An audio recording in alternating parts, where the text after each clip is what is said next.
لبيك اللهم لبيك لبيك لا شريك لك لبيك। আরাফাতের ময়দান ইসলামের অন্যতম পবিত্র স্থানের মধ্যে একটি।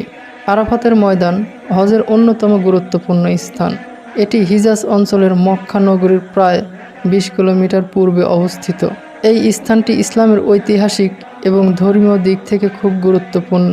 এই ময়দানের দৈর্ঘ্য 2 কিলোমিটার ও প্রস্থ 2 কিলোমিটার। এই ময়দানের 3 দিকেই রয়েছে পাহাড়।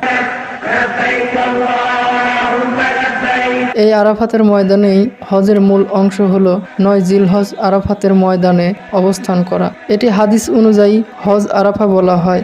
এই দিনেই সকল হাজিরা ফজরের নামাজ শেষ করে আরাফাতের ময়দানের দিকে আসতে থাকেন।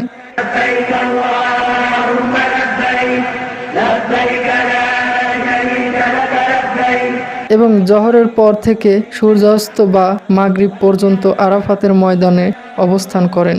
এই দিনে হাজিরা আল্লাহর কাছে দোয়া করেন, তাওবা করেন এবং ইমামের দেওয়া খুতবা শ্রবণ করেন।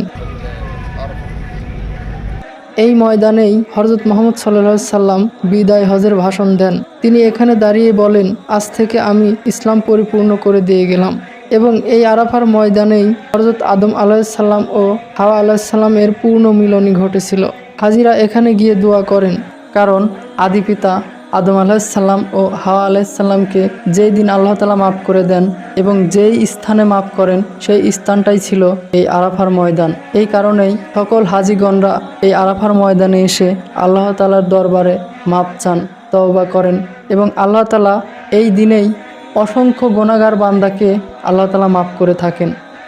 আরাফাতের ময়দান একটি বিস্তৃত সমভূমি, যার কেন্দ্রে একটি ছোট্ট পাহাড় রয়েছে, যার নাম জাবালে রহমত, যার অর্থ দয়াময় পর্বত।